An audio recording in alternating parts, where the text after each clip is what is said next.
in Attack on Titans, Koizora and Goku-Sen series, was found dead at his home on Saturday. He is suspected to have committed suicide.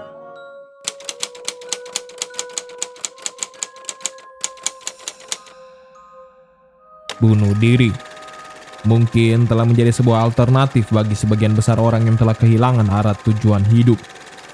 Orang-orang yang melakukan bunuh diri ialah seseorang yang tidak memiliki akal sehat dan cenderung memilih cara yang singkat untuk menyelesaikan masalah dalam hidupnya. Mereka tidak memikirkan bagaimana perasaan orang di sekitar mereka apabila mereka bunuh diri.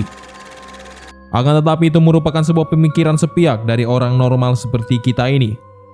Kita tidak pernah memikirkan apa yang dipikirkan oleh orang yang ingin bunuh diri.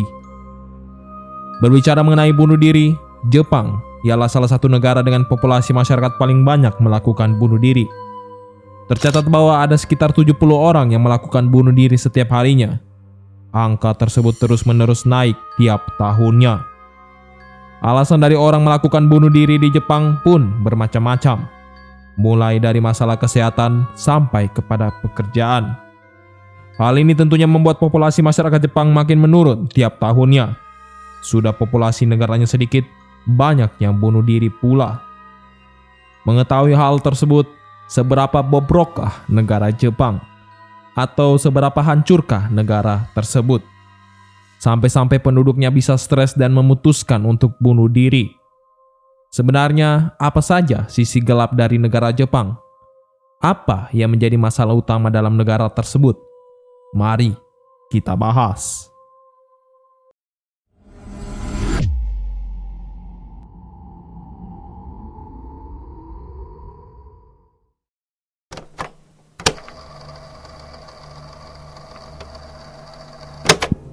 Berbicara mengenai seberapa bobroknya Jepang, negara ini telah mengalami kehancuran yang sangat dahsyat sejak kekalahan mereka pada saat Perang Dunia Kedua.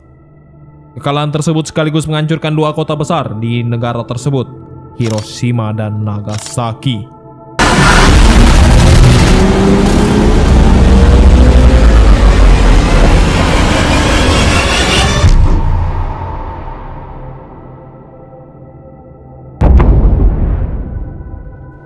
Kehancuran sekaligus kekalahan Jepang pada saat Perang Dunia Kedua membuat Jepang jatuh ke dalam krisis ekonomi maupun juga krisis ketenaga kerjaan yang sangat-sangat parah. Hal itu juga membuat negara Jepang yang sejak awal menganut sistem politik isolasi makin mengisolasi negaranya dan semakin menutup diri dari negara luar. Hal ini bertujuan agar Jepang dapat memperbaiki segala kerusakan yang terjadi sekaligus juga menutup akses informasi terhadap negara jajahannya mengenai kekalahan mereka. Indonesia juga merupakan salah satu negara yang ditutup akses informasinya mengenai kekalahan Jepang. Setiap perang pasti ada korban jiwa. Setiap perang pasti ada yang dirugikan, tak terkecuali negara Jepang. Tercatat bahwa ada sekitar 2,6 juta jiwa yang menjadi korban pada saat bom atom Hiroshima Nagasaki dijatuhkan. Dari 2,6 juta jiwa tersebut, 600.000 diantaranya ialah penduduk sipil yang tidak bersalah. Dan 2 juta lainnya ialah pasukan militer yang melakukan aksi bunuh diri massal serangan kamikaze.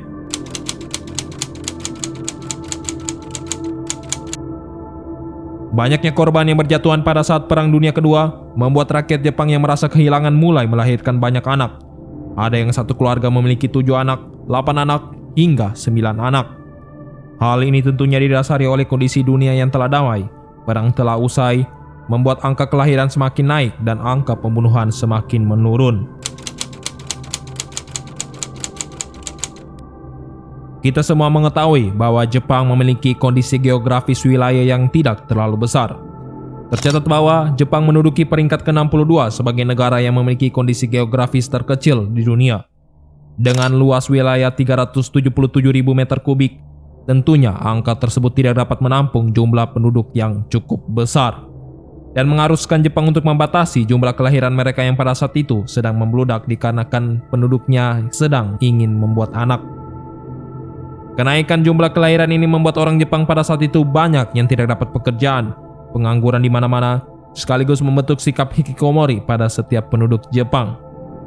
Akan tetapi mengapa mereka sangat sulit untuk mendapatkan pekerjaan?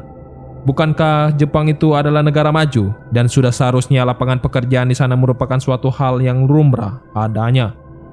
Pertanyaan tersebut dapat dijawab oleh karena kenaikan kelahiran yang pesat di Jepang membuat lapangan pekerjaan di Jepang menjadi sangat sedikit. Memang, lapangan pekerjaan di sana itu banyak, akan tetapi angka kelahiran mereka melebihi jumlah lapangan pekerjaan di sana. Dan dikarenakan ketidaksediaan lapangan pekerjaan di Jepang sekaligus prinsip menutup diri dari negara lain, membuat generasi muda Jepang pada saat itu menjadi banyak yang pengangguran, hikikomori, dan tak jarang pula ada yang sudah pasrah terhadap hidup. Anak-anak atau generasi muda yang lahir pada saat itu disebut sebagai Lost Generation. Would pay off. But instead, they found themselves facing a tough job market and a lack of job security. Many new graduates were unable to find work in their field and often were forced to take low-paying menial jobs. Di antara banyaknya Lost Generation yang lahir pada saat itu, beberapa di antaranya memilih jalur bunuh diri dikarenakan mereka sudah tidak tahan lagi dengan keadaan hidup yang mereka alami.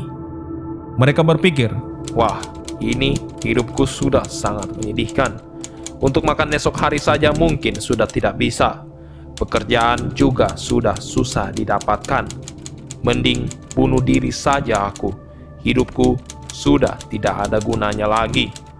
Kira-kira seperti itulah yang mereka pikirkan. Tentunya pemikiran-pemikiran seperti itu tidak hanya dipikirkan oleh satu orang saja. Banyak orang yang memikirkan hal tersebut dikarenakan mereka juga merasakan hal yang sama. Hal tersebut terus menjamur bagaikan parasit hingga satu generasi yang lahir pada saat itu telah memikirkan cara bunuh diri yang berbeda-beda. Mulai dari gantung diri sampai melompat jembatan semua mereka lakukan. Hal ini tentunya membuat sifat bunuh diri menjadi mendarah daging di kehidupan mereka hingga saat ini.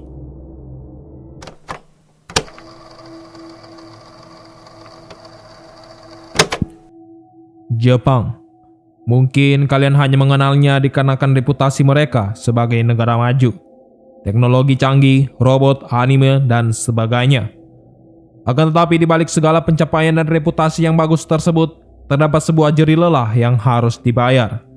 Jerih lelah yang mereka alami seringkali membuat mereka menjadi stres, dan tak jarang pula ada yang sampai bunuh diri dikarenakan stres yang berlebihan tersebut. Lost Generation. Apapun yang mereka lakukan atas dasar bunuh diri memang tidak dapat dibenarkan. Tidak ada hal yang setara dengan nyawa manusia. Tindakan yang mereka lakukan di masa lalu sangat berdampak bagi keberlangsungan hidup di masa sekarang. Lihatlah kondisi Jepang saat ini. Banyak masyarakat Jepang yang tidak ingin punya anak karena takut akan keberlangsungan hidup anak maupun keluarganya. Banyak masyarakat Jepang yang apabila mereka dalam keadaan terpuruk, mereka akan langsung bunuh diri. Akibatnya, Jepang pada saat ini mengalami yang namanya krisis ketenagakerjaan. Bagaimana tidak, penduduknya saja sudah tidak ingin memiliki anak. Setelah itu banyak pula yang melakukan aksi bunuh diri dikarenakan stres yang berlebihan. Bisa jadi seluruh penduduk Jepang akan habis tak bersisa di masa yang akan datang. Dan mungkin akan digantikan oleh sebuah robot. Melihat hal tersebut maka tak heran mengapa Jepang sangat berambisi untuk membuat sebuah robot. Karena manusia-manusia di sana mungkin sudah tidak akan ada lagi.